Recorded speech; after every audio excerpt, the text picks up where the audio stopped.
feel like I have a lot of experience. I'm not saying I have the answers. Nobody does. If anybody thinks and believes that they have the answers to everything, they are the most ignorant person on God's green Mhm. earth. So I think that, but it just, your wisdom does, and I mean, your gray hair, here we go. That if that ain't a sign of wisdom, I don't know what is. But it just, you gain all of this knowledge through trial and error, and more so error. And then you keep on Yeah. trying, right? But there's nothing wrong with that. I always used to be so hard on myself for making mistakes because it was just the ultimate example and sign of failure. But the more time passed by, the more I realized two things: that it's courageous to take risks. And then when you have the courage to take risks, it means that you're, again, pushing yourself out of your comfort zone.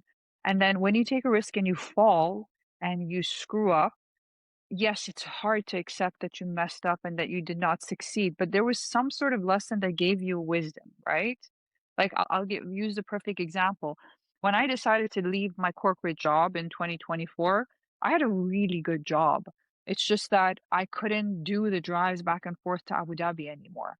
And everybody told me, "How are you going to do it? No, you shouldn't do it." When I think about the fact that I had the courage to drive Monday to Friday, back and forth, sit in my car for 3 hours, going back and forth, just to make sure that I gained that experience. It wasn't easy, but I challenged myself. But then when I chose to leave, it wasn't because I didn't want to do the job. It was because my body couldn't handle it anymore, right? So Mm. I had to leave. And then I was sitting there, and it was so hard after all of these years of experience, constantly getting rejected. Nobody wanted to give me a chance to get back into corporate. So I thought to myself, you know what? Let me just start doing freelance. I will try.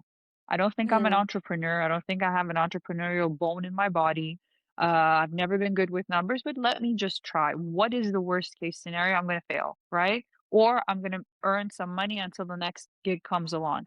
Thank God that I was able to secure some projects along the way. So from then until now, I've been able to sustain myself. It hasn't been easy. There's been a lot of blows to the ego because as you get older, the one thing you also start to see from your career path is if you haven't been at the same job for the last, I don't know, 10, 15, 20 years, and you have to keep on reinventing yourself, you realize that ageism is a thing in the professional realm. However, I decided to just try it. Even if I failed, at least now sitting here, I can say I tried it. I tried Mhm. it. I tried to be an entrepreneur. I did it. I learned along the way. You know when they say fake it till you make it? Yeah, I faked it till I made it.